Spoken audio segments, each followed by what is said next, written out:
Life can change in an instant. For many wheelchair users, the struggle to push forward is a daily challenge. After years of development and countless prototypes, we created Rib Grips, the revolutionary wheelchair hand rim covers with built-in ribs for ultimate grip and comfort. No more slick surfaces, no more heat burns, just pure, reliable grip. Rib Grips, empowering you to push forward with ease. Rib Grips, get a grip on your freedom. Discover the difference. Visit ribgrips.com and use promo code GRIP today. This is a Rogue Media Network podcast.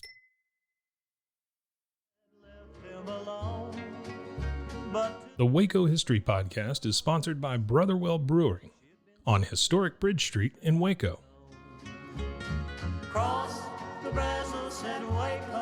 Welcome to the Waco History Podcast. We're going to air for you over the next few months a special series of Waco History Living Stories.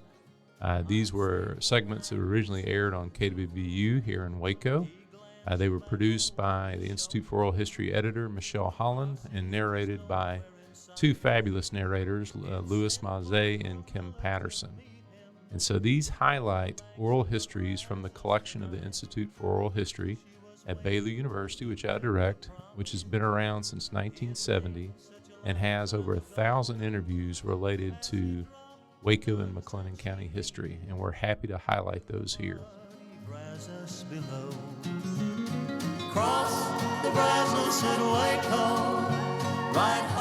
As kids, free time could get folks into trouble and present opportunities for mischief.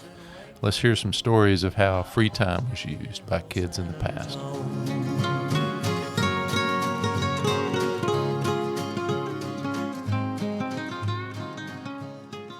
Numerous expressions exist about how much the devil loves to take advantage of the idle hands and minds of mortals. But while some people find trouble in their free time or simply waste it, others use it in positive ways. Frank Curre of Waco ended up with some downtime in June of 1945 when the escort carrier he was serving on was sent to the docks at San Francisco because of engine trouble. While the carrier was being overhauled, Curre took a step that would last 49 years. And I was standing on the fantail one day, and the skipper come down. We got to talking. And while we was talking, I said, man, I wish I could go do something I'd like to do. He said, what is it you'd like to do? I said, well, I wouldn't do it earlier, but I said, I'd like to go home and get married. He said, how do you know she'll marry you? I said, well, about 3 months ago, I mailed her a letter and told her I didn't know when I'd get home, and it's a possibility I may not make it home. But if I get home again, we're getting married. And I said, I ain't had a negative reply yet. I've received lots of letters. So he said, go up and tell the yeoman, give you a 10-day emergency leave home. Said, you're going to have to fly. So I flew home, we got married, and I took her back to San Francisco with us. Madison Cooper Jr. used his spare time to knock everyone's socks off in Waco, as Mary McCall of Dallas explains. For years, in secret, he wrote a novel, a 2-volume novel called Saronia. And, of course, a lot of people in Waco thought they recognized Waco residents. He told me that it was strictly fictional. Well, I doubt that. I think writers probably write what they know about, and it became a bestseller.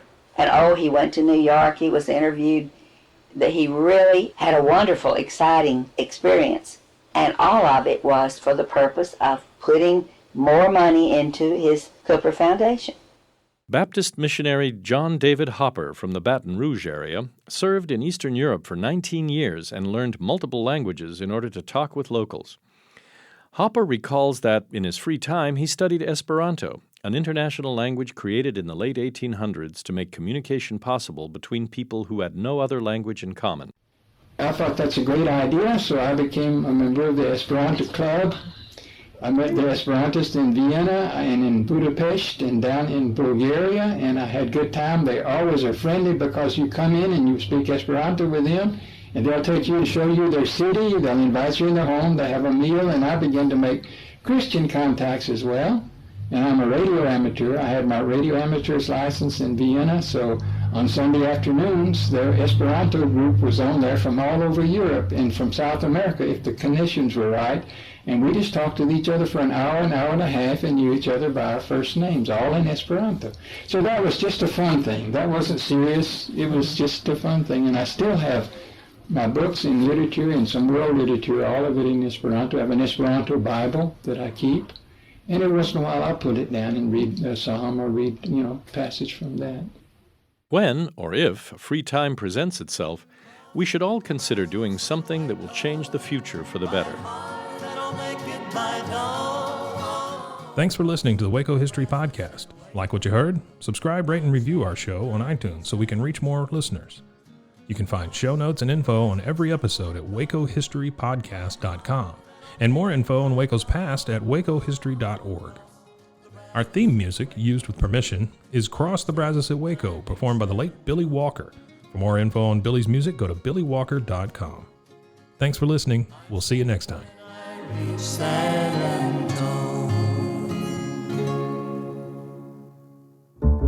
This has been a Rogue Media Network production.